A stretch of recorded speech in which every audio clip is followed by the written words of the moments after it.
Welcome to Soul Talk with Sandy M. Live to you. And Sandy M is a talk show that allows people to talk about their spiritual gifts, talents, and skills before they knew that they were spiritual, before they kind of had that awakening uh, uh, path, or as they're awakening to their path, or some people just live life and never acknowledge that there's awakening moment. They always live that way. And we're here to talk about all of that. So it's a show that talks about the practical ways that your spiritual tools can be used in your everyday life and your community. Today, we are talking with a beautiful young lady. Her name is Casey Ross. I met her on Instagram. Her Instagram handle is Goddess, and it's spelled GAWDESS, love 888. And I'm about to bring her in so she can share her story of how she uses her gifts and her talents and her skills in her everyday life.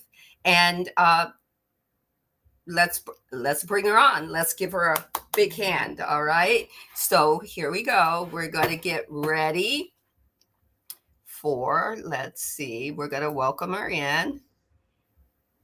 Here we go. Here we go. Here we go. Hi, how are you? Welcome Oh, to Soul Talk with Sandy M. Thank you for joining me.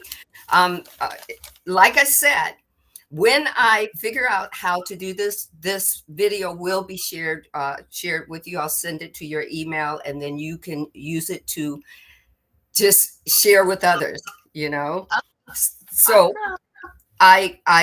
I gave you a wonderful introduction, and Thank you. now you can expound on that introduction. All they know is that you're Goddess Love 888, that we met on Instagram, and that you are here to share your gift, your spiritual gifts, skills, and talents, and how you use them in your everyday life, in your community, and give us a little background. Okay. Well, I'm still like okay, yes, we let me just talk about how amazing you are. You've helped me get to where I am today. It's been a 2-year journey with you. Like it's coming on 2 years we met online, so that's pretty amazing. Um, there's been a lot of growth since we met. What I will say is I'm still like, I guess the word is humble with saying I even have gifts, but I know I do. Like, um, I don't know. Like, I don't know where to start. Like, you want Okay, to me? okay, let me get you in a better focus. Hold on a second. I'm trying to get you in a better focus. Hold on. So I Nothing's. see myself twice. Is that what's supposed to happen? Yes, you should see Okay. yourself twice, but we're only going to see you once. But hold on. I'm trying to see, but that's a little, let's, let's try it This like is this. so cool. You've come a long way too with all this technology. Yeah, it's kind of like, okay, that's better. The other is kind of blurred. So here we go. I'll do like I do on my soul conversations with the podcast. Okay, so this I know about what you've got going on. You're finishing up your studies about restorative practices. You're working on your Danny's line. You are also, she has three beautiful, wonderful children, and I know that she uses a lot of her spiritual gifts and her talents in raising her kids. So let us start with restorative practices. This is, I know, guys, this is her love. This is one of her, she's very passionate about this. And she's also very passionate about changing how the law labels domestic disputes. We can also talk about that. Okay. Oh, That's powerful. You're going to see every vein in her body pop because she's so passionate about it. All right. yeah. Okay, we could start with that. Okay, so um oh, sorry, okay, let me just get myself all. It's been a very hectic, busy day, and I just like how I ran in and put her to sleep within 5 minutes. So I'm just like, okay, so breathing, learning breathing. That's a huge thing that has helped me a lot in the last couple years with parenting too. Like, and I'm not perfect. I'm not saying because I still yell, and I'm working hard on this yelling that I do because it all that does is affect my nervous system and their nervous system. But yeah, so I just want to breathe in Yes. my energy right now. Okay, so with private torture. Okay, so I took a very long time to complete my undergrad. I was a student for 12 years. Um 13, 12 to do my undergrad. And while I did it, I was a mom the whole time. And my intention was to be a lawyer at the end of it. So I always wanted to be a lawyer. I've always wanted to help people. I've always wanted to make a difference. I've always felt that empathy since I was a little kid and didn't know that that's what it was. I didn't even know the word empath until I think it was 2020. Mm-hmm. The very first time I knew what empath was, actually, I was watching Guardian of the Galaxy, that cool show. I've told you this before. And the green, I think she's green or she's blue. And then Yeah. she started talking about empathy. And that's how I learned. I'm like, that's me. That's me. And then it just kept coming in more and more. Anyone who knows about source and divine alignment, it starts showing you as soon as you're ready. It starts popping up, and it's there, and the gifts are given, and you start realizing, just like with the community, it all just started pouring in for me. But yeah, so back to school. So I was studying to be a lawyer, and then my last year, my daughter was just born. So I was pregnant with her, and then the last year I brought her to school with me, and I got a mentor in that, one of my professors. So I took 3 or 4 classes with him, and then we became close. And he started to tell me that, because I was always counting on my letter, because you write a letter when you're applying to law school. I was like, even though I don't have a 4.0 in law school, my letter will get me in, because I still had a really high average, like 3.6 or something, right? Right. And he explained to me, because he is a person that does the letters for, or like the admission for master's program, that they don't look at the letter unless your marks are there. They don't even look at the letter. It's so competitive in law school, they're not even going to look at it. So he suggested I find a grad program. So I found a grad program that made it so I left Montreal. So all of it actually ties together. So I was in Montreal, that's a city here in Canada, and all my kids were born there. I have 3 kids. They're 17, 15, and 6. They all have their birthdays next month, and they're turning those ages. But yeah, so I left Montreal. It was the middle of COVID, middle of pandemic. I stuck with my plans because I had always said when I graduated university, I would go back to Ontario because Montreal is French. So I go back to Ontario where the grad program is. I move in the middle of the pandemic thinking that everything done, I would get to Ajax in Ontario, and I would be attending school. So I chose a mediation program. At that time, I didn't even know what mediation is. For anyone who doesn't know, mediation is just basically, it's alternative dispute resolution. So it's different ways to solve conflict is what is the shortest version of explaining it. So I learned about active listening. I learned about restorative practices. I learned about, there is a lot of talk of empathy in that class too, a lot of talk about compassion. I ended up learning about Brene Brown at that time, about learning, because she talks a lot about compassion and having it for people, and then like really understanding trauma, understanding the roots of how people get to where they are, and it carries in. So then that's when the spiritual stuff started coming in more than what I already was, like learning about how that is like within um Sorry, lost the train of thought. You know me. Yeah, I know you. That's all right. Take a breath in and it'll come back. Okay. Yeah, You okay, so yeah, so within it all, like learning about the restorative practices. Okay, so restorative practices is where you really understand the person who's committing the crime. Okay, so when they're committing this crime, they come from a different walk of life than somebody else who would choose not to make that choice of crime. So the whole point of restorative practices is to be compassionate towards these people, have empathy, and to understand, so they get to the root of what's going on. So then that led to mediation. Okay, so then within mediation, again, I was only doing this to get the marks up. I ended up getting honors in the program, to get the marks up to get into law school. But as I went, like, was continue on, I'm like, wait a second, I'm a mediator. I'm right, not a lawyer. Like, because the whole idea about being a lawyer was I wanted to help people. And then as I was learning, it's like, wait, I'm not going to be helping anybody. I'm going to be, if I became a lawyer, not to say I still might not do it, because I still might do that, but in a different way now that I have the mediation program or background.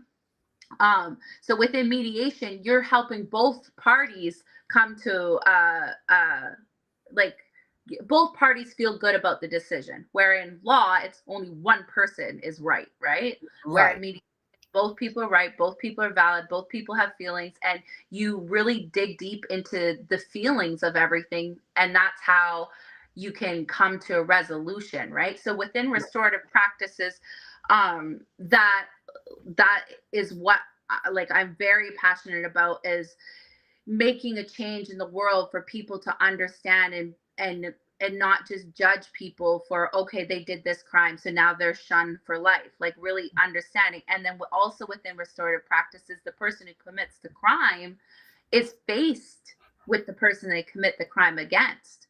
And that's important because that person who committed the crime usually looks at it as like, I'm not throwing statistics out here, but just like explaining it from my perspective, an easy way to explain it. But it's like, you commit, when a person is out there committing crime, for example, they're not looking at the people they're committing the crime against as people. They're like, okay, this is a easy way to make money or do this or do that. And they don't look at that person as a person that they're hurting. But there's studies that show, that's why, again, it's so, like, as I was learning this, I'm like, this is what I want to do. It shows that when that person who commits the crime is faced in front of the person that they hurt, whether that be robbing their convenience store or something, right, and sees the impact that that had on that person, it changes everything. And then, like, in restorative practices, they'll be like, okay, now you got to go work in that store, or you got to do this or that or whatever. There's many different levels to it. But then yeah, so that's where I went with my education. Like, so right now I have, it's taken me a while. There's been a lot in it because within all of that, the dark night of the soul came, and then the spiritual journey and digging deeper and deeper and deeper into my healing and everything inside me, and what's causing all these things that I didn't even realize were like childhood trauma. I didn't even know was a thing. So back to the trauma. So within all this, the childhood trauma started coming up while I was learning this program, and making me realize even more so that I wanted to continue on in my passion with private torture. So when I was a kid, I experienced private torture in the home. So what private torture is within what I'm describing is domestic violence. So the thing is, like, when you relabel it to, in my studies and what I focus on, is that when you relabel it into calling it private torture, somebody's going to look at that a lot more serious than the term domestic violence, because the term domestic violence has always been associated with, it's in the house, it stays in the house, right? Like, what goes on in the house stays in the house. It's the house's problem. It's domestic. It's not anything to do with public. So when you call it private torture, you're representing um You're putting that, it out there to the world. You're yeah, making it right. in an international sphere. So when I was talking about it is like, if we were able to relabel it private torture, the UDHR would recognize it, because torture is in the convention. So there's a convention with torture, and everything that is listed in that about what torture is the exact same thing about what victims of private torture go through, except the word public official. So within the international sphere, it's very serious when someone does torture, right? It would be brought to the international court and everything, but the only difference is it's a public official. They're not counting it when it happens within the home, which is just as detrimental to that person, Right. and the severity of the long-term effects on the victim as a victim of torture. So that's where that comes from, and it's personal to me because I did experience it as a child and then witnessed it throughout my life, and then also seeing the effects and the changes. And another thing about that that's really passionate for me is that the kids always get forgotten about. Like, we are getting better in a society to realize like the importance of mental health and counseling and therapy, and therapy doesn't just mean a psychologist. Therapy can mean a circle. Therapy can mean outdoor play. Therapy can a lot of things, right? So Right. like recognizing that that's so important to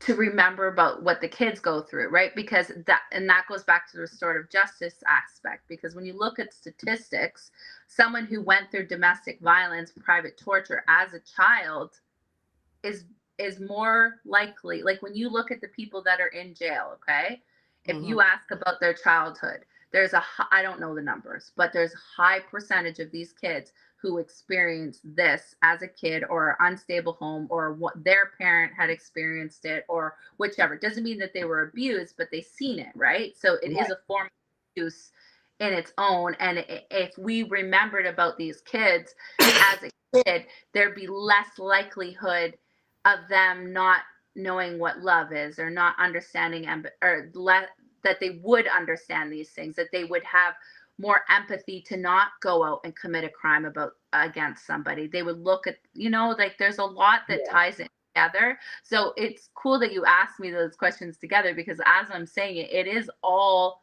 part of that divine plan, because it all came together um at the same at the same time. Now, Right. 3 years later, I'm still not in my field, but it's still there. I know that it's coming and knocking. Like, in September, I'm going to be doing the 100 hours to get me into the family mediation. And the reason with the family mediation is that's a secure position, and it's important and it's valuable too, right? To Right. allow me to lead into a way of doing it on my own, because like I want to do this for the world, but to sustain a life with 3 kids, I have to have some kind of currency coming in, right? So Right. that's the goal there. And then to continue on with my like my spiritual practices, and like getting stronger and stronger within it. Like right now I'm going through a 40-day 40-night fast, with not just food fast, but there's a lot of things within it, and it's helping me even dig deeper. So like this is the next step of the level of my ascension of like my spiritual gifts, and what's going on in my healing. And like a major thing though in my healing that I know is the yelling. Like every time I yell, it just brings my frequency down, and I'm working so hard on it. But some days, not there's no buts, it still happens, and I'm just like reflecting on it, like, how do I get this to stop? People will say, well, just don't yell. It's easier said than done when you got 3 different things coming at, not things, kids, but like 3 different personalities and three three different three different expressions of actually three different higher beings expressing human, being human, the different ages, the different things that they like, the things that they don't like, the things that they prefer to push you on, because hey, pushing on that part, right? right, Like, and right, you get it. that's why, like, right away, like, I know we were sent to be together on light on earth form too, because you've already been through it all. So you've helped me so much in the last 2 years. And like, I've been very quiet online the last couple months, but I've also been very focused on doing everything for these kids, and running and going here and there and there and there, and trying to like just be very present with them. Mhm. And it's just like, it's a lot of reflection going on right now within me. And I'm back now. Like, tomorrow I'm back on. I was only off social media for a week, but like, I feel rejuvenated, and school starting again for me to get back on here and do what I do. And just, like, I know now that I have a light, and Mhm. you've helped me learn that, like, just by being present, there's a light there. Like, so I feel that's important for me to be online, because it helps me shine my light, and Yes. remember that I have a light to shine, and um with that, Especially when you kind of want it to be internationally or worldwide, or however you want to say it.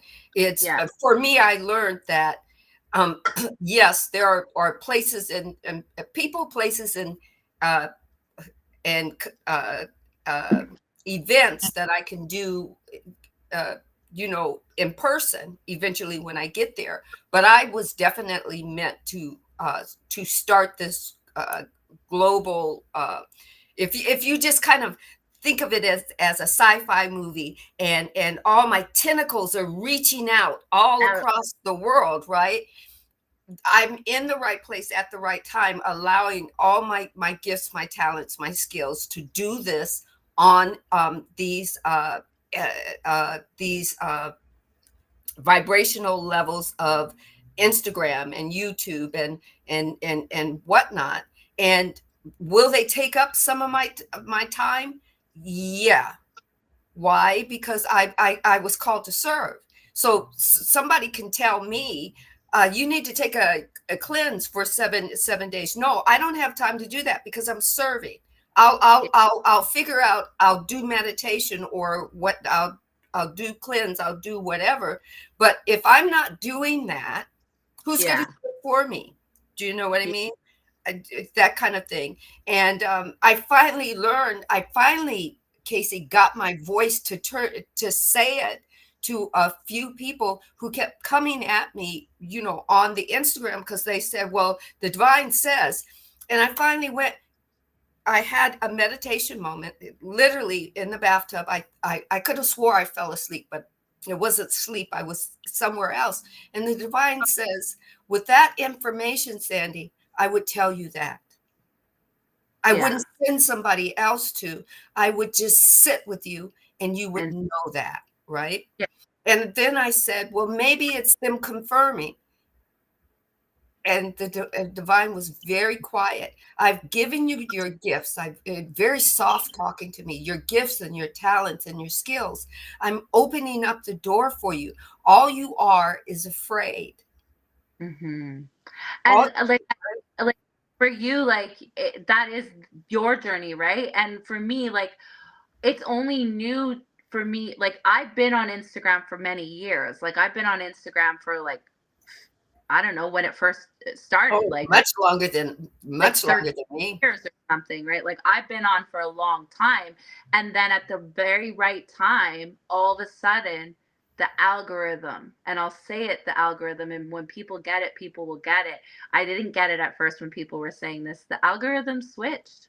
And I really did. Like, everything switched. All of a sudden, everyone I was meeting on Instagram were people that were intentional. It were people that were, not to say that there isn't, the ones that come around that try to f it all up and like the switch my mind or whatever, right? Right, But like, yeah.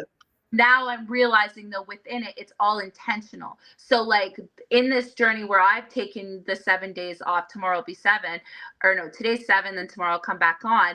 The intentional of it is that now my mind is going to be on it intentionally. I'm not going to just be aimlessly scrolling. Like, I'm so addicted to the scrolling aspect that I have been on my phone. I catch myself. I'm like, what am I doing? I'm literally just going like this, you know how you have all the apps on your screen and then you can switch the pages? I'm Right. doing nothing, or clicking on my email, or going from bank account to bank account, not like the money changed, but Right. just because I'm so addicted to the scroll. Emotion. Yeah, not the, and that's where, like, when I come back, there's going to be intention behind it.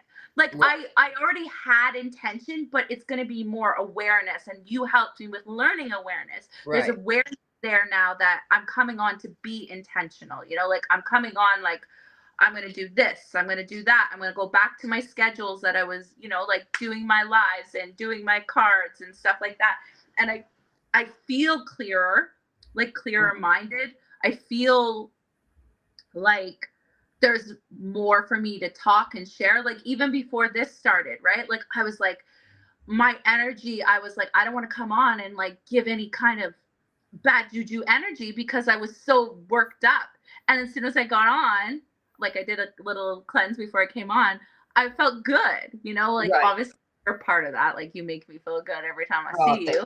you. But But yeah, sometimes so totally the opposite. I may not say anything, but sometimes I still have that part of me that cries inside, you I know. know. And then and it could be, oh shit, it could be for just about anything.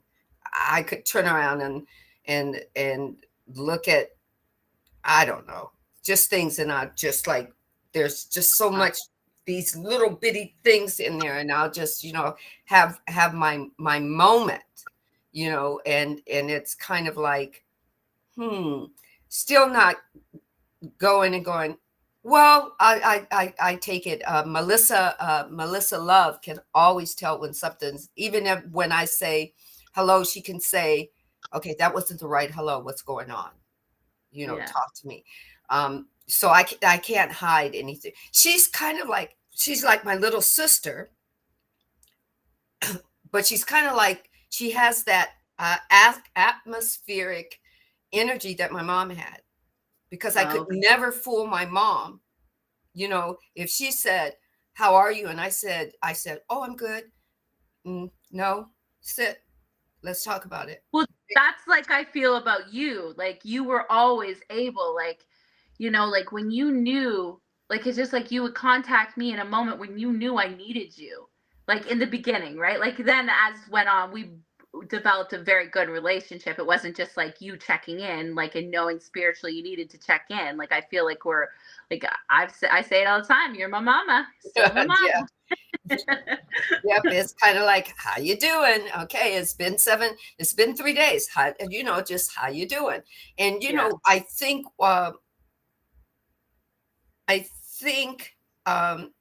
the gifts and talents, they're, they get to be used and expect. They're kind of like the gifts and talents. Gifts, well, for me, gifts and skills. I finally learned that all those skills that I had, that at what you would call, oh, that I wasn't awakened to it. I think we are conscious. We are conscious in body and mind, but we are not conscious in the knowing of our higher being or our soul. Yeah. That we're having an awakening to. We're awake to the fact that we're a living creature. We're not awake to the whole kit and caboodle of, our spirits having a human incarnation and that kind of thing. It gets opened up, and then you look at, like, your skills and your talents that you've been, doing. Like for me, 40 years of life doing accounting and working with people, and having the gift for gab and listening to people and trying and steering them in that right direction. Who knew that was spiritually part of who I was? I didn't. Yeah. And now that I know it more, I'm open to it. So Hmm. I'm open to going, okay, I'm listening. And they'll go, I don't want to bend your ear. No, go ahead, bend it. You know, it's Hmm. not that I'm going to agree with somebody. It's just I'm giving you the platform where you can voice your opinion, and then what you're going to hear me say is the divine is going to say, "Let that be so." If that's where you're at, that's where we'll start, right? Mm-hmm. But I had to learn that for myself, and I Yeah. stopped. I And started. I kind of flip flopped it. I learned it for everybody else first, and yeah. then I was doing that. It came naturally to Mm-hmm. do that. Just That's living what life. I feel like when I was learning the mediation, right? Like when I was doing the program, I was like, this is actually just who I am. Like I am this. Like I was just generally, like I can't say now because like I've literally since COVID, it's just been with my kids. There's no social life. There's no anything. Like before, though, like in the office, I would be a person that someone would come to and talk to me, and like I would listen to them, and like or like with friends when we're younger, like or just everyone like would come to me with the things, and I would mediate. Like I would always see everybody's side. I would never pick a side. We'll never say never, but like it was just a natural thing for me to see each side, to be like, even if like a friend was venting to me about another one of their friends that I didn't know, I would be like, well, maybe they didn't mean it in the way you're thinking. Maybe they were going and having a bad day or this or that, right? Like, you know, yes, seeing the positive, but also trying to help people just see where another person's coming from has always been a strong suit or a strong gift of mine, I guess would be. Right. And I Yeah. think that comes with empathy and compassion, and then that's where like restorative justice is important. Like that's why I want to spread. That's why I started doing the Thursdays when I was doing the angel cards and stuff, and doing card reading. Is the idea behind it, we're doing the empath deck, is spreading love and empathy and compassion, and allowing people to be aware of that, even the language compassion or empathy, right? Where I didn't know it at one point. I didn't know what that meant at one point. Yeah.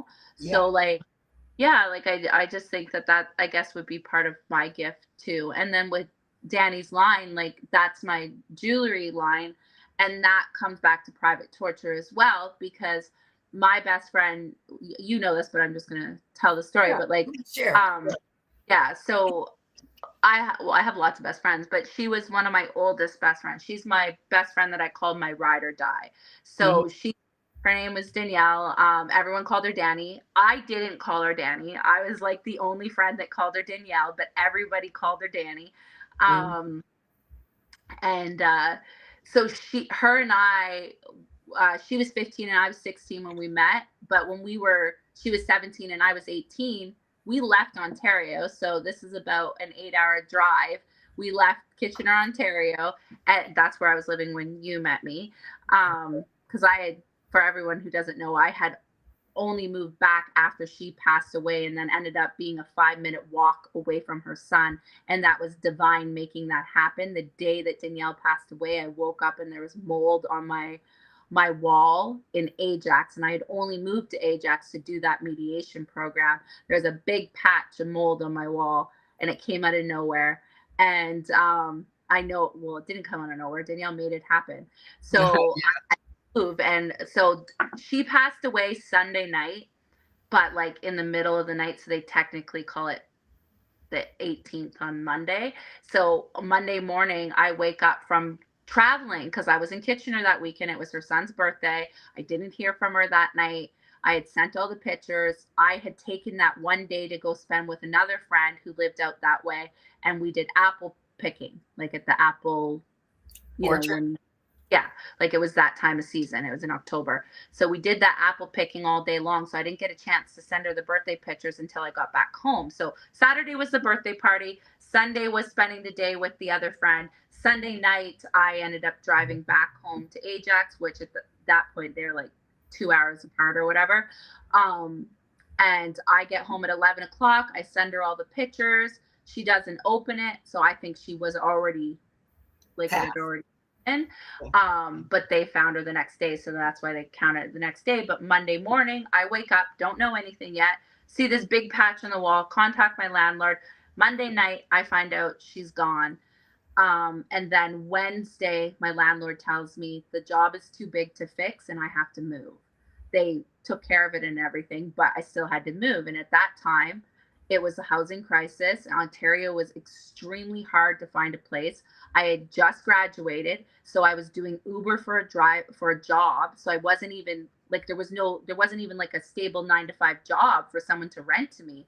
So like I was literally looking everywhere for, and I'm a single mom, and in Ontario, they're very discriminatory. Like I never experienced that before, but like people were like, it's just you. It's just you. And I couldn't believe it when they said that. It's like I've been living on my own, like renting with my kids as a single mom. At that point, I think they were what, 14, just about turn or just turned 15. Tegan did. Or was he 14? It was right before, I don't know, it doesn't matter the age. It was 2021. 2021, this is 2024, 3 years ago. He was 14. So when that all happened, I just started, I don't know if you guys have the same thing, but on Kijiji you have a radius that you can put ads in. So I just did a 2-hour radius around me. So then when you drive out of that radius, it'll pop up places. So Right. there was a place that just popped up. I knew that it was in Kitchener, but I was just adding like contacting anyone, right? So Mhm. it was just part of the funeral stuff was happening, and I was in Kitchener. The guy calls me. I was with that other friend that I went with the apple orchard with, because she was friends with her too. I was with her. I get the call. He's like, yeah, you want to come look at it? Tells me the address. And then that friend goes, that's 5 minutes away from where Riley lives. Riley is Danielle's son. Right. And at that Right. time, Riley was just 5. And I'm like, how is this even possible? And then the address was 444. And that, like, anyone who doesn't know angel numbers, it's a protection number. And that's where 444 started with me in all angel numbers. Like, I already knew 1111, but I didn't know 444, 3322, none of them. That's when I Right. started getting the downloads of, and at that time I didn't even know what downloads were, but the downloads of the synchronicities of numbers and how important they are to recognize all around you. Your angels are Right. everywhere, and they're there guiding you and loving you and showing you, so yeah, so that part of the story leads to Danielle. So yeah, so Danny's line. I ended up, when she passed away, her that other friend had a bin of beads at her house, and she doesn't bead or anything. So I was like, of course I'll take it, because me and Danielle had already talked about her making bracelets and stuff, but she made them like super cool. Like she did it differently. Like I do it intuitively, intuition and stuff, but she had like made them macrame, I think it's called. So Yeah. she would just take a couple stones and then do the macrame. Mhm. Um, Oh, that's so nice. yeah, like really, really beautiful.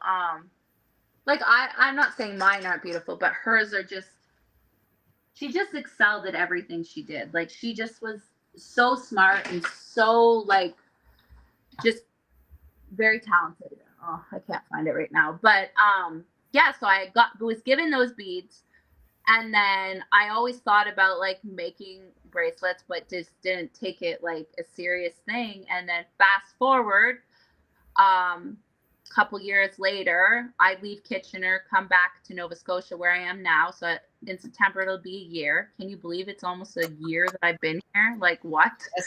Like how fast it all, like I got up and left in 3 weeks. Like anyway, And guys, if you don't know, Nova Scotia is like the halfway.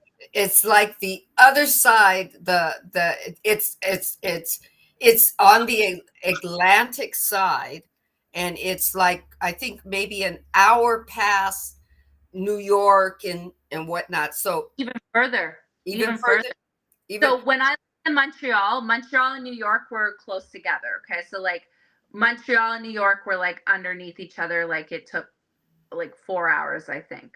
And oh, then okay. where I lived from Ontario, it would take me 6 hours to get to New York City. But from Nova Scotia is right beside Maine.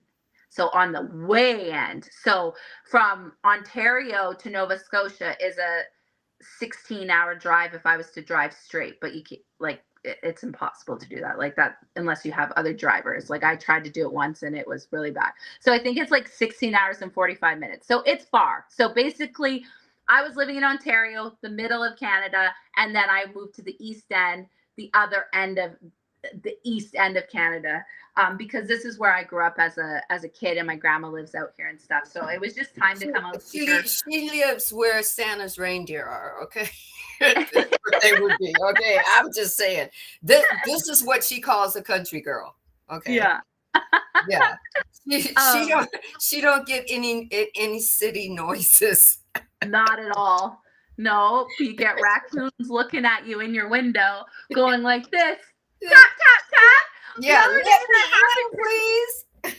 Literally, the no, and then the raccoon was sitting there. Its legs, it was like it had its legs crossed, and it was sitting up, and it was going like this, eating the food outside my patio thing. And then I was even trying to push the door open to get it to go because I was trying to go outside. It wasn't budging. It was not scared of me at all. It wants to be my friend. It's like Yeah, sitting there, like, hey. So funny. Um, yeah. but yeah, so back to Danny's line. So when I came here, unfortunately, my daughter's father passed away, and I was going through a lot, and I just got called to start making the bracelet. So I started doing that. He passed away November 30th. After Christmas, around mid-January, I just got it. It was just like, just get the beads and start making it. So I did. I just started making the bracelets, and then called it Danny's Line, and now I'm doing markets all the time. Today I had a really successful one. It was a farmer's market. It was outside. It was in Tatamagouche where my grandmother lives, so it was even more powerful. So it's like, this is the first time doing it in Tatamagouche, so that's where like home always was to me. Right. Um, so it was really cool. So that one I'll do. I can do it any Saturday now, as Hmm. long as the space is there. Um, but it goes all year long, that one. So that's really cool. So now I have one that I can do even when I'm back to the like grind of, 9 to 5. I don't know if I'll ever be 9 to 5 again, to be honest. Yeah, I can't go I back. just I don't know if it'll be possible because I'm just always going. Like, even though I'm not like doing the 9 to 5 right now, I don't have a moment. There's no spare moments, right? And it's Right. funny how it works out. So when the kids do get back to school, though, I do want to make more time for me and doing the things that I want to do in this journey and in the light that I have to give. And I feel that that is going to make me, with the yelling, I think that will help because, again, back to like when I was always working, I was the light. I was the light all around me. And then I feel when you don't have that energy around you, it makes it so, I don't know. I don't know what I'm going through. I think I'm just going through a lot, and I'm cleansing a lot too, right? Like, there's a lot of Yeah, stuff. there's a lot to let go of. Yeah. Still, I mean, let's put it. I will tell you, for me, it's I lived 67 solar returns. I've lived a lot of life, and there's a lot of things that have been downloaded as well. I do not like that word, but that's the only word that I can say that is given to you from the outside Uh, world of people and their perceptions, people and their laws or their rules or whatnot that they give to you that you take in and you utilize them, not knowing to ask at a certain particular time, is this for my highest and greatest good? it, Eventually you come upon that moment where you can say, oh, where did that come from? Why do I keep doing this? How come that keeps showing up? And for me, it's, oh, Sandy, you lived a lot of life. There's a story in there. Just sit with it long enough to find out where it came from. It's not about finding out who you get to blame about where it came from, whether it's mommy, daddy, grandma, or your professor, your teacher, or anything like that. It's about having that moment where you start learning about yourself. And there could be right now, I could be sitting here and then all of a sudden go back and, wow, that's deep, because I remember hearing, oh, that's, I used to hear all the time my uncles would say, oh, money doesn't grow on trees, Hmm. right? Or Yeah. something. And it not make sense until there's a moment where a situation will keep coming around about money. And, every time that situation would come around, I go, well, this felt like something else before. Oh, okay. How do I address this now? Because I'm really tired of this shit. I'm tired of being broke. Right. So So, like that would be like that is like that lack mentality without knowing there's a lack mentality with it. And that's something within me too, right? Like learning that it's like, we were so poor as like when I was growing up. And then like, like I, I know I'm going sideways here, but like, mm-mm, it's like it's the switching of the narrative, right? And then yeah. like with me the yelling, it's like where am I, why is it still happening? And it's like, yes, okay, I'm stressed. Yes, okay, this, yes, okay, that. But it still doesn't need to come out in yelling. But it's the only way I know how to do it. Well, Right. And yeah. that's where the awareness now and Mhm, figuring it out so I can switch it. And I yeah. gotta give myself grace and I gotta give myself compassion that that's why it is. Cause now I can reflect on that and know that that's why it happens is because the internal side of me only knows how to react in yelling. Or not that it no, it is. That is why it happens. Now what my thing is that I'm working on and in this journey right now, the 40-day, 40 night, is that recognizing it before it comes out. And that's part of the awareness you taught me is the recognition, right? It's Mm. still no matter what you know and what you know in paper and what you can teach people, it's way different when it's your own self. It's Keep way say, different. keep talking. Preach, lady, preach. 100% because it's like I Yeah. know this when I'm talking to you right now. When I'm explaining it to you right now, I know.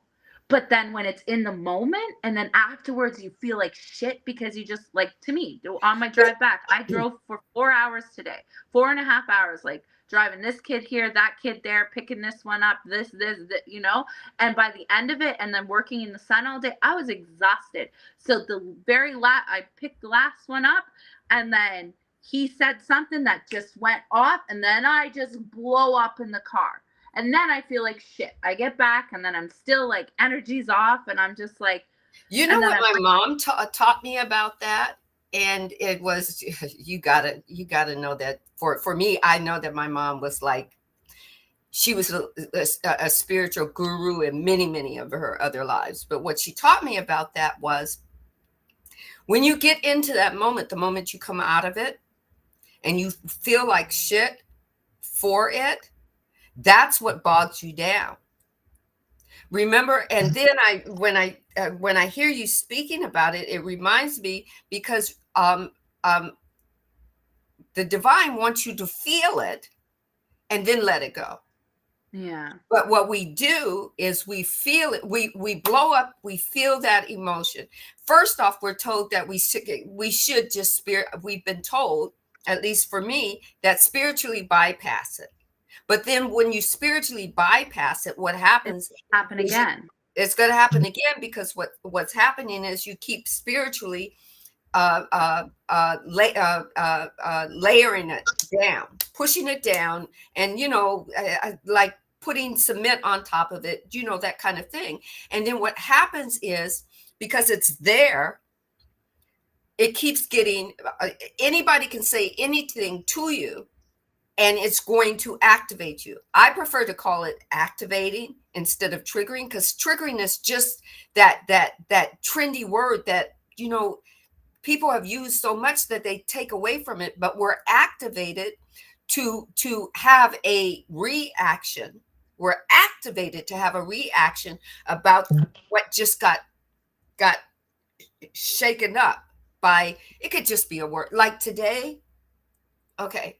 I could not figure out why my balcony door would not close, right? And I was and Was it? I was here's the thing.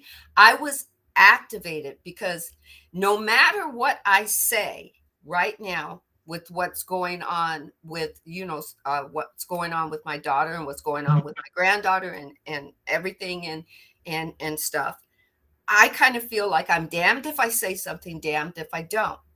There's We're kind of like, so behind. Like I need to catch up offline because I have no idea what's yeah. happening. Yeah. Sorry. Anyway, but yeah, everybody doesn't need to know the details, Yes. but I'll give you details later. But it's kind of like when you go, you're damn, you're having that silent moment.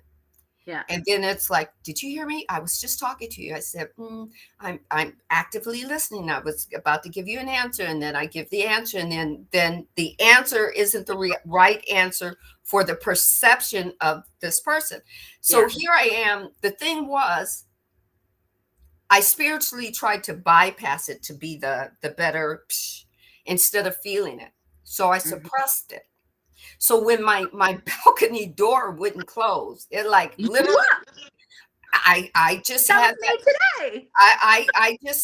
I had the moment in, not the blow up verbally. The blow up is, okay, this is so what happens is I can't figure it out. I have to go downstairs to the office that's closed, find out they have a little flyer that gives you an emergency number because nobody works on Saturdays, but I can't sleep with the patio door wide open that won't close.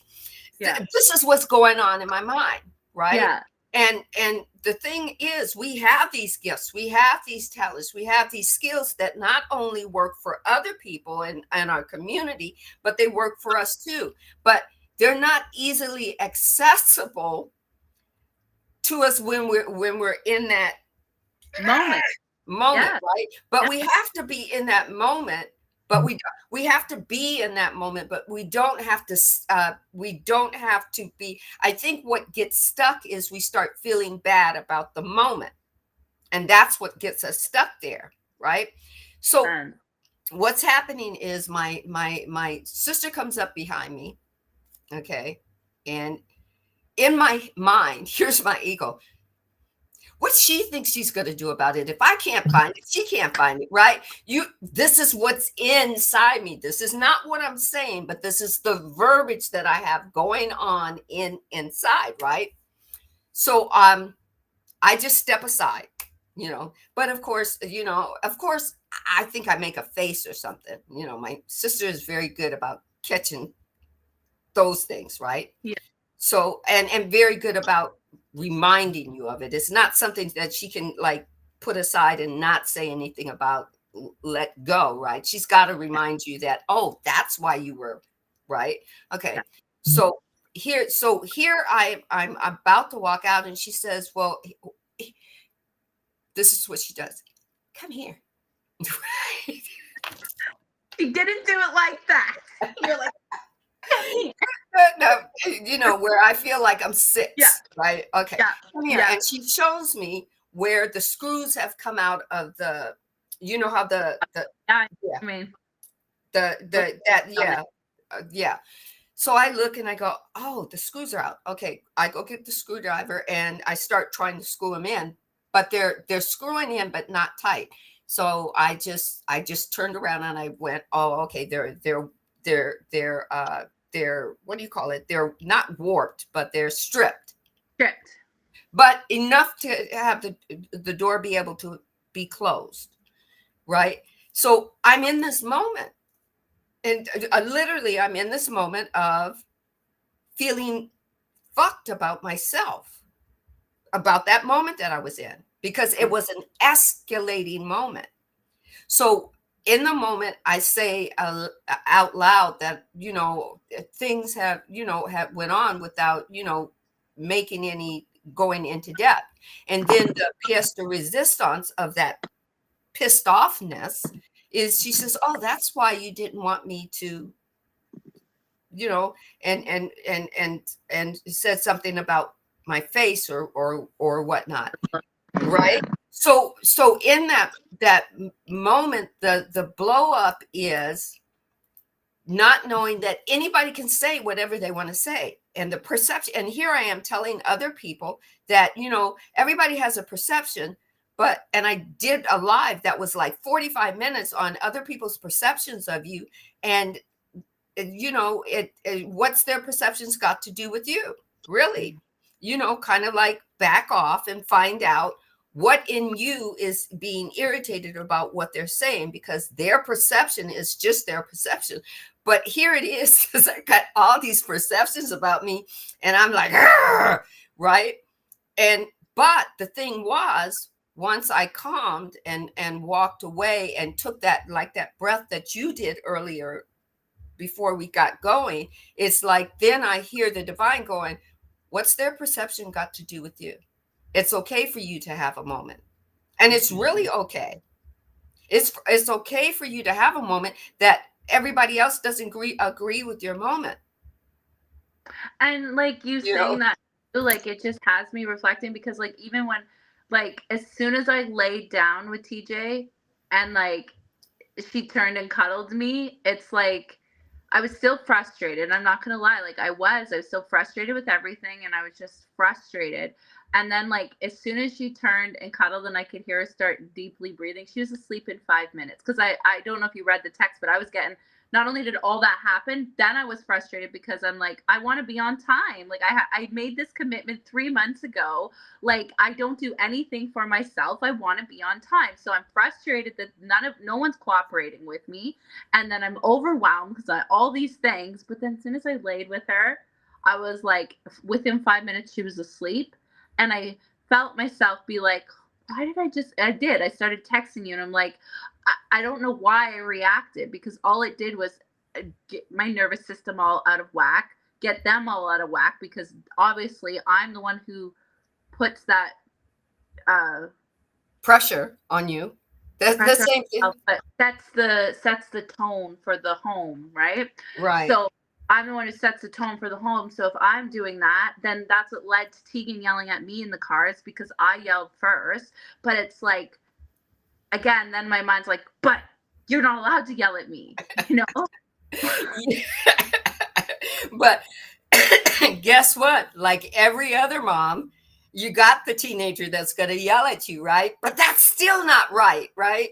Uh, I'm gonna tell you, there have been some moments, my boys, what my youngest boy is a lover of his mom, but there were things that he didn't do directly at me, but he would do and go, do you just want to give your mother a heart attack? And then the oldest one, that's kind of he was kind of he was such a, I don't know, he felt like he was a goody two shoes when he was growing up all through high school and college, or early high school, junior high school, and early high school, that in his junior year he had to try to see what it was like to be a bad boy, right? Badass. Yeah, and kind of thing. And it's like, then it's kind of, why is this shit always happening to me? It's like, no, I give you everything, like, I give you the world. That's What a world, you, what a world, what a world, right? right? No, that's how I've been feeling. It's like I don't know what else more I could do. And then it's like I really don't. But then it's like you said, it's not these forever things. They're just moments. Yeah, And like that's what I've been working a lot on, is it just being a moment. It's not a right. forever thing. It doesn't need to continue on. It doesn't need to be still mad. Like when he just knocked on my door, I had to mute because I was a little annoyed about that. Like, why are you knocking on my door? You are way old enough that at 10 o'clock at night, I'm on a live right now. You could leave me alone, right? But I didn't react. And then he said, okay, and then left, right? Like Mhm. I handled it well. Yeah, he's chat. Well, the thing is, it used to be, I remember when you would get mad at him when he didn't knock, Yeah. And now he knocks. You're right. and now he Yeah. knocks. Yeah. I'm It's sorry, I just have to so point much happened. There's been so much growth. Like you are going to be like, because I haven't been, like, you know what I mean, active online. So like I've just been working on all the stuff we talked about like when everything was going on, and there's been a major improvement, and like Mhm. it's it's it's really looking up. Right, right. Yeah, because it's kind of like, okay, now I can go, oh, I remember, 6 months ago it was like this, and oh, now it's like this, and it's about growth and expansion. And I was going to say, you have such wonderful children. You do. No matter what they're going through, you have some wonderful children. You're a great mom, and you utilize the skills that you're learning for yourself with them, especially not just about the act of you use the act of the things that you would use for restorative justice, and that you would the act of listening and stuff. You're using in that also in your home life. It's not about for community. It's not about for the greater good of others. You're using it also for yourself and your family as well. And while you were talking, and I knew we were going to get on the children and home life, I was just, it came to me, it couldn't have been my thought. It came to me that you you've got such wonderful children. You need to do a live with them and let them, and just and call it the Ross family, or something Well, like that. so that's funny you say that, because today when I was driving, because all these hours of driving, I was thinking about like around the year mark to have an interview with Tegan about everything he went through, like if he's ready. And when I first moved to Ajax, that was my plan, like because we were leaving all our people in Montreal. So when we had first moved to Ajax, and all of my kids at that point were doing their own little YouTube videos and stuff, so, and I didn't know nothing about YouTube, but I was like, let's go to, when we get to Ajax, let's make a YouTube channel and start doing this. It never ended up happening. That's when the Dark Night Soul and all this Hmm. stuff happened that I didn't wasn't expecting to happen. Like I thought I'd be out in the world, not stuck in a basement apartment. But yeah, so it's funny that you say that, because I was literally thinking about that today. So I do think that that is going to be I think that's going to be a thing. I do. Yeah, and I definitely think that, and this is no slight to Instagram. I think that should be YouTube, because I Yeah. think your boys could, not only would it be healthy for them, but they could help a lot of yeah. I think so. I think that Tegan would be more willing to do it than Romeo just yet, because Romeo just is still at that age where everything is embarrassing, and but Yeah. Tegan would definitely, and TJ for sure. I think Romeo would if I talked about basketball. Yeah, well, that's the thing, is they could talk about anything that they want to talk Yeah. about, Yeah. right? And you could talk to him about, hey, let's talk about, okay, so you'll have 30 minutes on so and so day, and let's talk about what it's like to be a teenage basketball player, and how you are going to make me a basketball mom. I love that. That's a That great that idea. that That's kind of so thing. funny. Like you said, though, it was like divine telling you, and I was literally thinking this on the drive today. Yeah, it's like, wow. And then of course, you already do the Instagram with with Okay. TJ, watching her dance around, and She wants a YouTube channel too. She keeps saying, "Mom, can we do a YouTube channel? Mom, can I do a YouTube channel? Can I do my own?" And she, like, I don't know if you saw, because I haven't been on Instagram to see, but I posted a video where she made a selfie video, and she's talking to the camera. I think, did I see that? I think I got a glimpse of it on your Facebook. Was it on Facebook Yeah, too? well, most of my things are Instagram to Facebook, so it's on both. Yeah, Both. where she was looking at the camera, and I found it the next day, and she's like, "Mom wants me to go to bed, but I don't want to go to bed." And you know what? Of course you would have to monitor it, but she could do that, and that could be her outlet about what goes on at school. Yeah. How she, Oh, not what goes on at school, how she feels at school. Yeah, when she was going through everything. Well, guess what? So I kept her in camp, all even though I wasn't like at the 9 to 5. I kept her in the camp, and she did so well, so well. It was only the last week where she had a couple like hiccups of like reacting like in a negative way, and she was very emotional about not having her camp anymore. So like not excusing it, but she went all summer and did well. So I have high hopes that she's going to start school again and it's going to be great. And you know what else? This is it. Like, so Friday was her last day. So she went to, they So voted her. guys, this is what we do. This is what we do on lives. This is how we're Who's going to here? get. I can't see anybody. Yeah, I can't see anybody either, and I have a feeling that something went wrong, but I'm going to figure out. It says that the stream is still going, but I never got a email that said it was streaming on my YouTube. So I might have to figure this one out because I'm not giving this one up. So I'll figure it out. Okay. So yeah. Her last day of camp was on Friday. Her aunt wanted to take her because they have an RV. That's where they were this weekend, right? So that's why I had to go pick up and all the driving. So her aunt wanted to take her a night or two at the RV, and they had talked about that. I think the last time they all hung out. Mhm. And so anyway, so last day of camp was Friday. They voted to go to this park that they went to, and it's TJ's favorite park in the area we like where she went to camp, and they've never been to that one. So they get to the camp. As I'm pulling up, because I had to go home and stuff, as I'm pulling up to drop off the car seat and Romeo, because Romeo was going to the camp, like going with the aunt, with her aunt as well for the weekend or the night, and I had to leave to go to grandma's to do the market, right? So I had to have drop off at the camp. As I pull up, there's her principal. So it's her last day of her camp. So she's saying bye to all her people, and she really loved the girls. The girls are only 18, so they're like really good with her and played with her, and like, Mhm. they're off university, so she was sad about that. And it turned out to be her dance teacher is her camp teacher.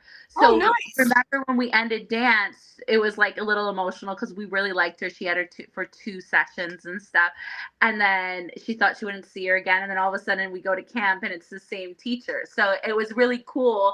And then but how one is ending and then it's a reminder, but yeah, there's your principal who you love, because she's really close with her principal, so he's there with his daughter playing, and then like I pull up at the same time he's pulling up with his wife and his daughter going in, and I'm like, oh hi, Mr. Pike. So I just out loud, but I don't know, it's probably not It's as, okay. Nobody knows who he is. yeah, It's all right. yeah. But Right. yeah, so that was really cool. I think that was like a divine message for TJ too, to have a little bit of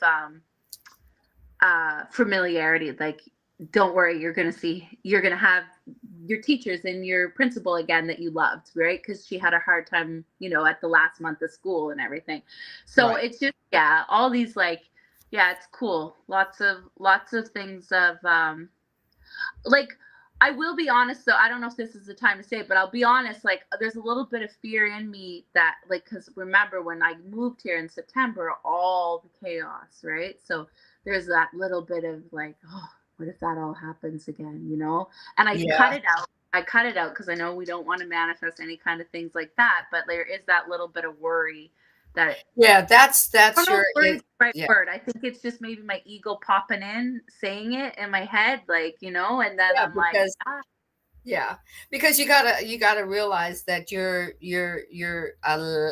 allowing for the energy. You're allowing for your root chakra to constantly be activated, and letting you know constantly. Your root is letting you know that everything is all taken care of. You are very rooted into the earth consciousness. You're very rooted in there. When you go and you see those big sequoia trees. And they're you look and go, oh, they're so old, and they're holding up really old. They've held up for 12,000 years. Oh, wonderful. Oh, like in the rainforest kind of Like, trees? yeah, like in the rainforest, or in the Grand Canyon, or the Sequoia national trees, that when you're driving up north from us, but way before you get Yeah. to yeah. um, so these trees are massive, and their roots extend. And what we know about trees is roots go deep, and then they extend and touch each other and support each other. So even if you had a Oh, I flood, didn't know that. yeah, That's even beautiful. I right. didn't So know that. yeah, they support and they touch each other. Well, you're you're supported like that. And once you know you got this in your root, and you go, I'm supported, you know no matter how many times some stuff comes around, I was supported then, I made it through then, and I'm going to make it again. Why? Because you start envisioning the roots extending, from here, and the root goes just like in sci-fi, woo, and then all the way out your feet, and all the way down into earth consciousnesses, you know um um um uh into it's the dirt, and past the dirt, and all of a sudden earth conscious comes up from here, and it's going woo, woo, woo, and then it just whoop, and pulls you down, and as it's pulling you down to root you or anchor you, then you start to grow upward, Bro. right?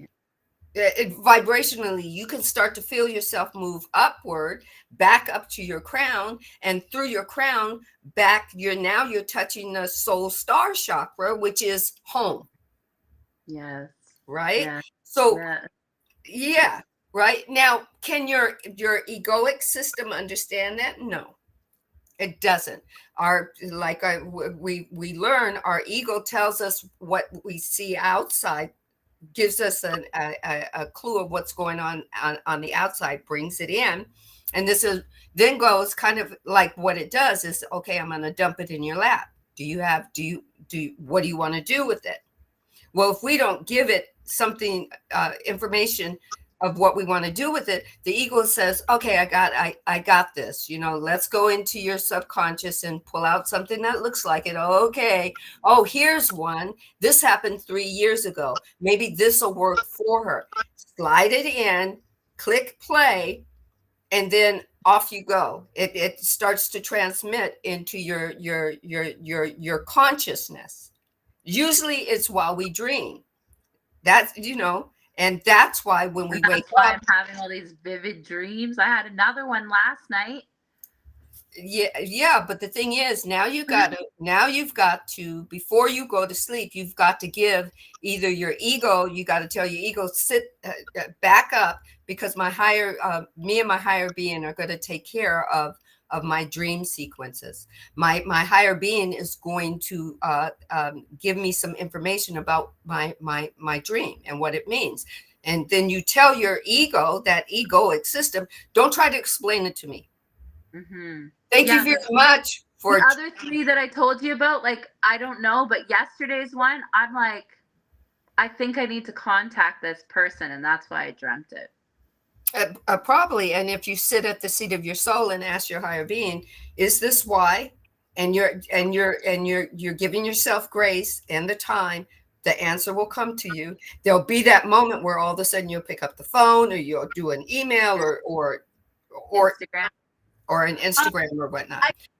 like to go, yeah, like back to like time. It's like this is where it's so hard. Like they're really like, even though people are like, I know like that's the advice, right? Like if you want it, you'll do it.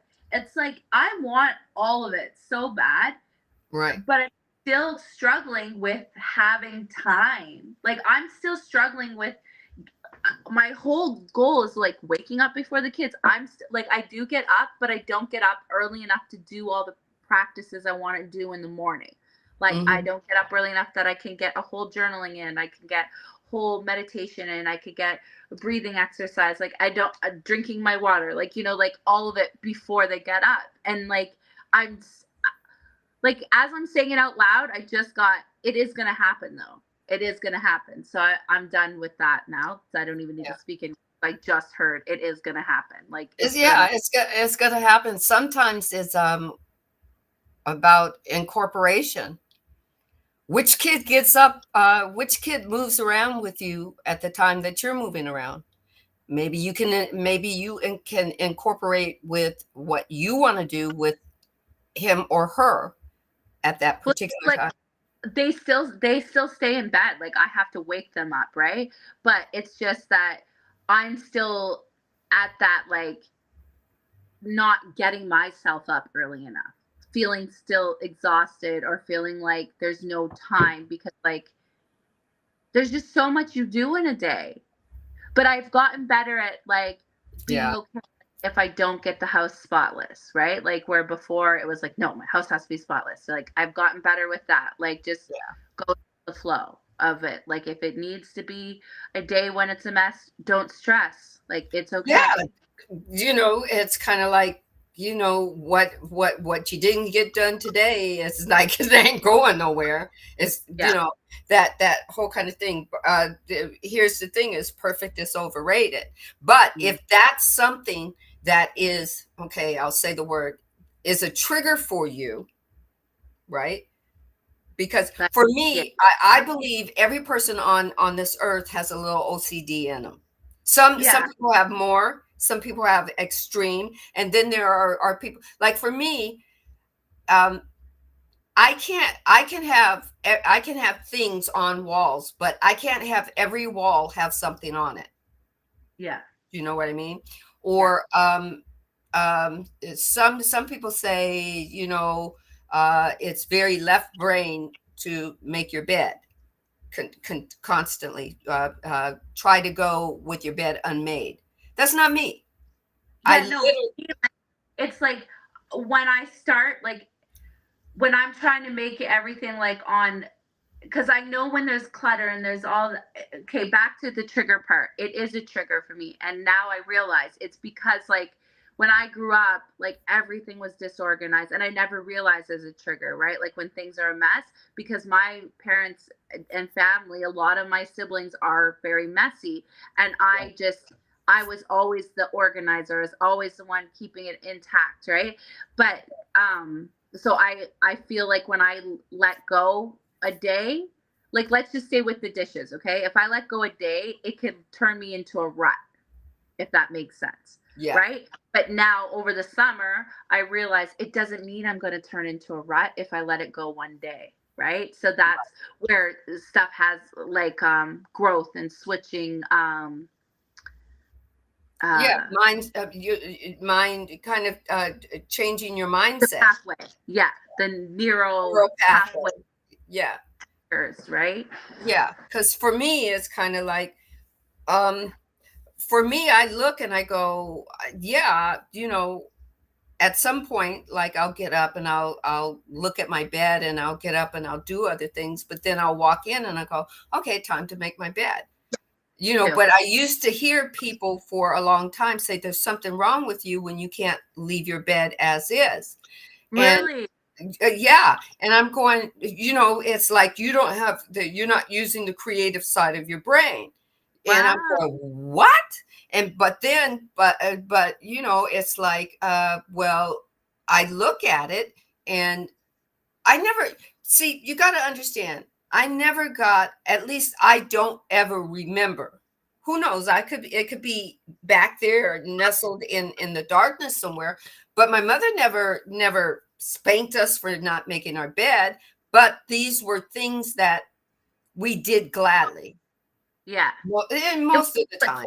Do you know what I yeah. mean? So for me, I wanted to start making my bed every day. Like that is something that makes me think, because I was told when you make your bed in the morning, it helps you like your day go smooth, then you get to come home, your bed's done, it's just a smooth day that way. So it's funny that you were told that that was something wrong with you before Yeah, wanting a bed. Where yeah, it was my kind of like I'm my I'm whole I'm adult life though, Sandra, it's been a habit that I've tried to like make sure I do every day. And then once I started doing it, it's like I realized that it really makes a difference in my day. Just like cleaning my kitchen at night.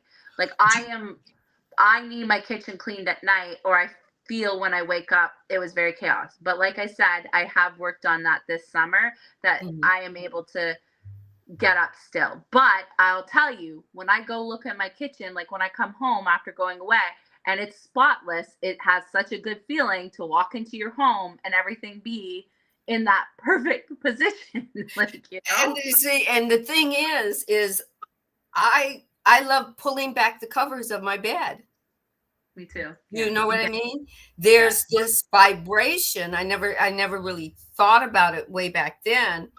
Um, but now that I know about vibration and about energy and about this kind of thing, is I like being able to I like pulling back my covers. I like putting my pillows in, because I am I am in the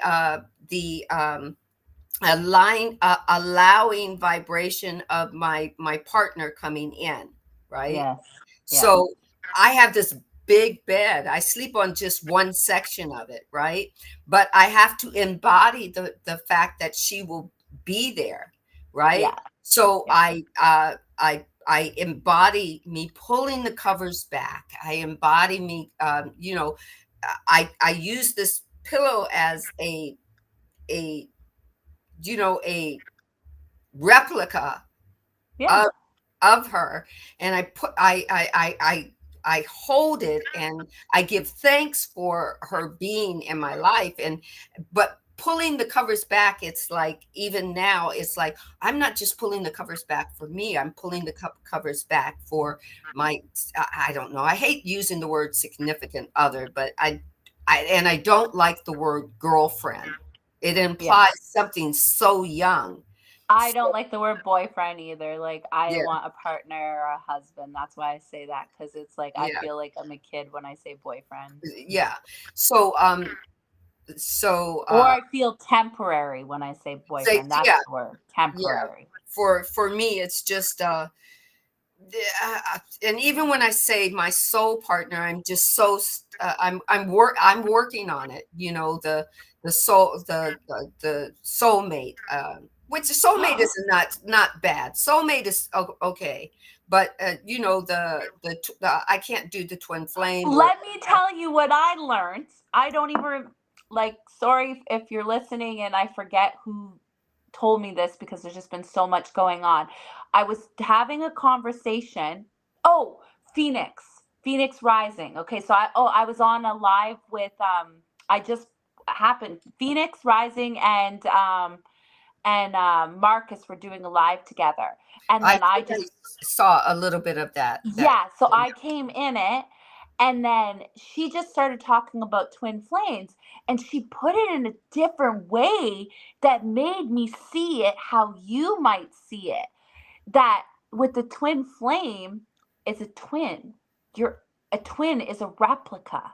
You wouldn't want to be with the replica of yourself.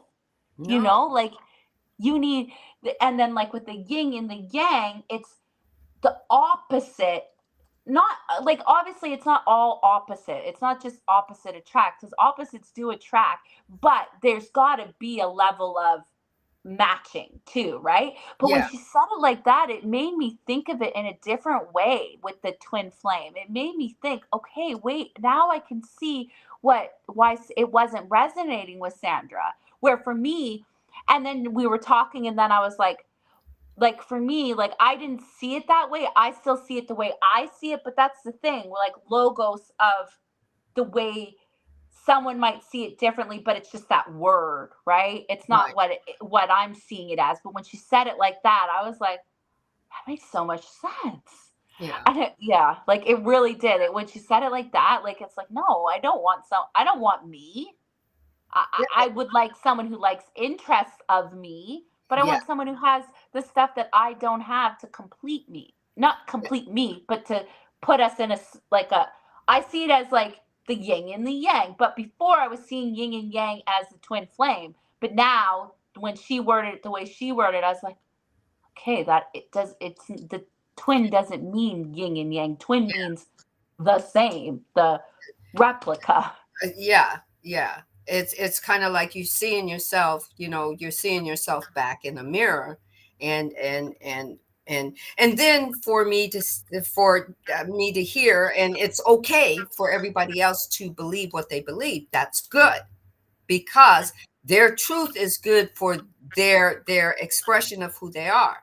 So Yeah. for those who believe that there's only one soulmate, who believe that there's only one twin flame, that's good. But it doesn't resonate to me, because the divine gives you infinite Possibility. Yeah. possibility. So, when they say, well, if you only get one soulmate, and if you missed it, then you got to try again in another life. Well, the thing about it is, for me, this body, this life, is not going to come back around again. Do you see Yeah. what I mean? Yeah, So, I do. right, so I need to enjoy me. I enjoyed the even though my ex-husband left, and we went through all of what we went through, I still loved him. Hmm.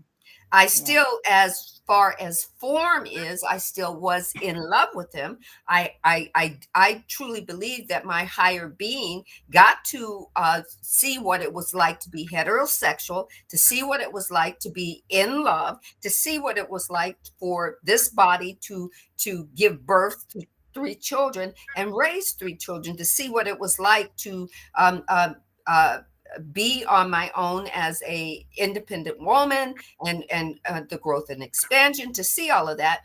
Now I get to express the other way, the way that I was like in the womb. I just know Hmm. in the womb I was meant to be at some point in time with a woman in a relationship. I just knew. It's Hmm. just what I've always known. It has nothing to do with me hating men, because it has nothing to do with that at all. I don't think Well, it's a, you're an advocate, man. yeah, but I don't even think it has anything to do with sexuality, like people make it out to be. In Hmm. religious terms, sexuality is bad. It's like, you could go to hell for those things that you think. And in the spiritual Hmm. community, it's about sacredness. Hmm. And for me, it's about, let me ask my higher being what it wants, what it wants, why it came here. Hey, did you come here to make to have, because I had a lot of boyfriends, and I had sex, and I had sex out of wedlock. I don't think my higher being cared that it was out of wedlock. It experienced. Hmm. Okay, now I get to ask my higher being, what do you want to do now? Right? So for me, I can understand that it's okay for somebody to want to call their penis or vagina sacred, but it doesn't. What's that got to do with me? That's Hmm. not Yeah. how I And that's the thing, right? It's all about like we're all on our own journey, and it's like what our soul is expressing it as, I feel, right? It's yeah. not, it's like it's different for every single person. I think we all help each other to see different lights and then it form our own with it. Hmm. But like, you know, we know, I know we've already had this conversation, but to the sacredness for me, like I've had too many partners. Like I have had a, like I've had Yeah, enough. So yeah, then it came to a point for me where it was not doing what I needed, what I knew my higher self was saying to me, that this has to stop, because what it was doing to me, it was giving me that false love, that yes. false attachment, that false and I say false because it was, It didn't feel good, no, right? it was strictly just sex, but I wasn't able to. just strictly be just sex. I was involving myself in an emotional level because I'm an emotional person. Even Person. if I told myself I only wanted it for pleasure, right? It wasn't pleasurable anymore because for me, it was becoming like, it, that's why the switch happened for me. That's why it happened for me. Like, where now, like, literally, like I was thinking about today, it's almost 4 years. In October, it'll be 4 years. And, Oh, you know, like, for me, it's way longer than that. Well, no, I'll tell you what. It's way longer than that because it's not with an individual. But right. there has Yeah. never been a moment in time where I have not. Yeah. What Well, do you know what I yeah. mean? Okay. Yes, I do, So because we've talked about it. But yeah. like for me, that's where like it was all because of the old story, right? That I Mhm. was told that, and I've realized this too with conversations. I don't know if we're, because this is all spiritual, so we could go there, but like it was like, a story I was told as a child, like, you're a whore if you do this, you're a whore if you slut, this, that, this. So then I got this, like, that I can't do, I can't do it. I can't be for that way. myself or whatever, right? So I was 30 before like it ever Yeah. occurred for myself. And Mhm. then like, see, I still get shy to talk about it, and I don't need to be shy, but that's where Yeah. I'm changing the narrative, right? Like, it's still for me, the But it's the okay for reason. you for it to be personal. Yeah, It's something that it's not about you being shy. It's okay for you to be that personal information. Do you know it what? is shy though, because I know that it's from what I would, the narrative that I was like, I'm not, if you talk about her, if you do it, you're a whore and this and that and blah Yeah, blah blah. Like, I was told that since I was a little kid. Like, yeah. that was something that's a trauma. That yeah. um that And, was men go through the same thing. If they do it, they're going to go blind if they whatnot. And that's why we have a lot of guys who Well, I'm talking about just sex in general. oh And then because of that, I put that story about, like, for myself too, right? mhm. And then, I did experience it, but then when I stopped having sex, it's like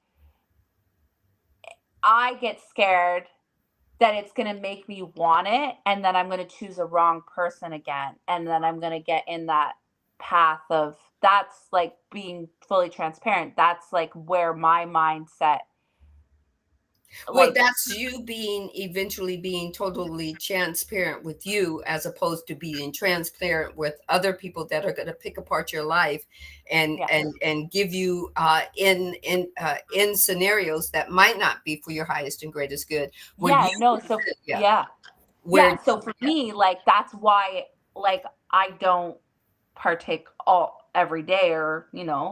and like that I've had conversation, it's like it would help me in a way, like, getting connected, or less stress. But there's still that part of me that's like, when, like, I am a very sexual person, like, I am a very sexual person, so then it's like a little bit of a fear that if I do, then I'm going to go out into the world and be like, okay, and let's just yeah and go to the do it with the wrong yeah person and go yeah backwards. And I've done so much growth within myself to mhm. not do, To not want to go so yeah, that and everybody has that choice of whether they want to be abstinent or whether they want to be have they've got a friend that's friends with benefits or yeah, they have all these different options the whole kind of thing. For me, I'm when I am with that soul partner, that's I love it, not soulmate soul, but soul soul partner. partner. Yeah, I like that. Soul partner.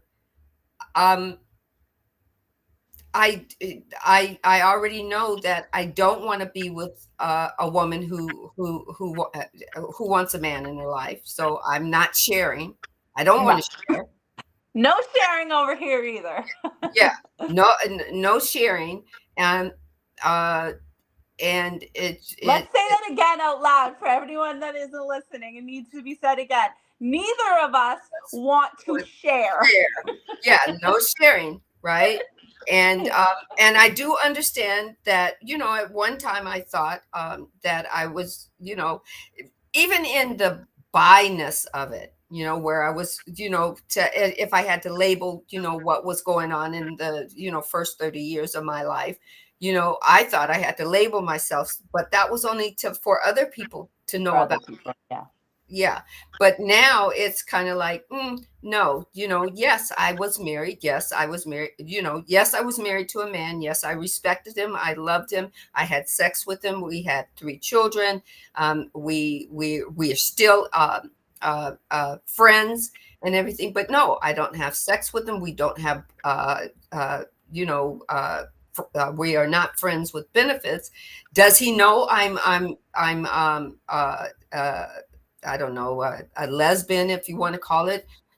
Probably no. He never asked. I never gave him the information. It's not his business, Yeah. right? Did he drive me to become a lesbian? Nope. I like I tell you, I knew that in the womb. But at the same time, I sat with the seat of my soul, and my soul said, "Well, I'm done experiencing that. You can go. Let's go do something else. Let's go. Now I'm living in a time where it's more acceptable. In Yeah. in the 60s and or 70s and 80s, that shit wasn't acceptable. Even women having relationships with other women, the only time it was acceptable by a man is if he could say, "Oh, could I join? Could I watch?" That Yeah. kind of thing. But Yeah. now, it's about synchronicities. It's all about how things line up. And then I had one person say, "Well, you had to wait till you got in your 60s." I mean, it was somebody that made a comment. I mean, they were, they put a laughing emoji. They were, but the thing was, But maybe this is why would they make that comment? I don't get it. Why it would be funny? because it was a joke for them. It was, maybe they felt uncomfortable with themselves or whatnot, or maybe it was a diss. I just I looked at it, I read it, I didn't retort to it. I think it was, what was it? Was it No, I think it was on Instagram. It was on one of my lives, probably a live. Probably, Oh, and they I made think a it was on comment. yeah, it was just a comment, and it was Peter, myself, and Lula was on it, and somebody else. So they, and we were all having the chit chat about it, and of course, the men that were in the live, they were being, uh, everybody was laughing and having fun, and then sometimes they would take a different turn. But for me, it's not about me pleasing somebody else, but maybe in the comments, so that they wouldn't feel uncomfortable, they have to make these comments, and they're, Comments. Yeah. yeah, and they're thinking that it's not, it's okay, we'll laugh it off. But me, I just read it, and I just, okay, I didn't say anything. But the thing is, it's, for me, when I think, for me, when I'm being, what is the word? When I'm being transparent, it's just me being me. It's not me being transparent because you got to know all about me before you follow me, or before you Yeah. that it doesn't matter. It's like, I don't want to be your celebrity. I just want to help I love that. right. How you said, I don't want to be your celebrity. Yeah, I don't, I don't want to be your celebrity. I don't want to be transparent so you can pick me apart while you're keeping yourself intact, you know. And I this is have to get where, up and get water. uh-huh, Sorry. okay.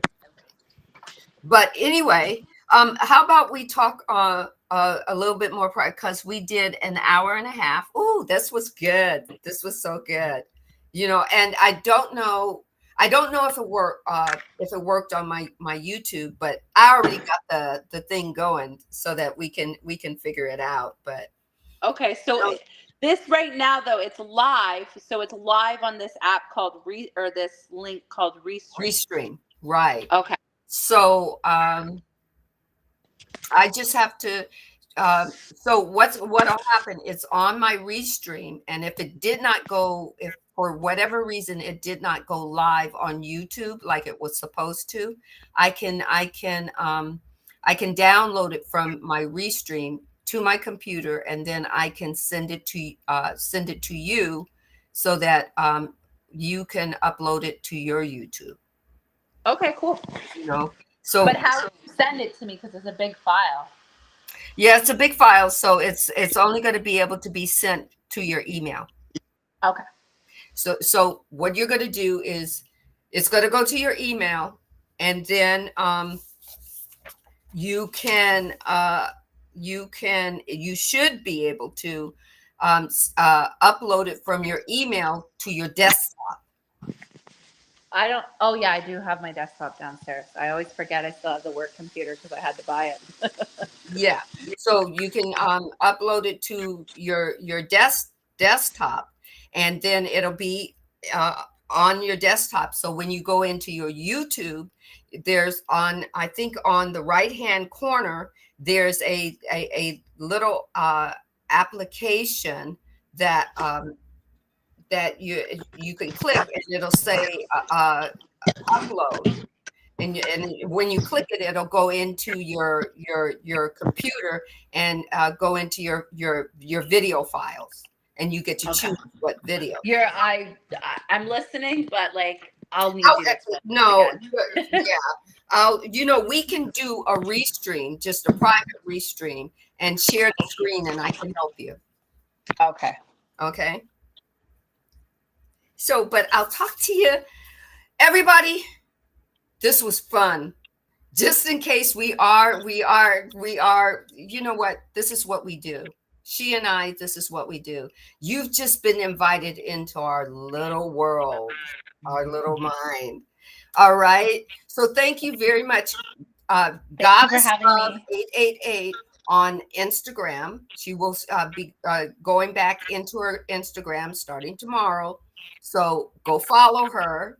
All right. She's on Thank you. Facebook. Are you Goddess Love 888 on Facebook? Goddess No, is on Facebook you can follow me on my business, and it's Danny's Line. Danny's Line. Okay. And that's DANISLINE. Danny's Yeah, Line. and then if you wanted to follow my Instagram for Danny's Line, it's Danny's Line 888. Danny's Line 888. Okay. And Goddess is spelled GAWDESS. All right. She got creative there, guys. Okay. Thank you. So follow her, follow me. If there is anything that you have liked in this live, follow me.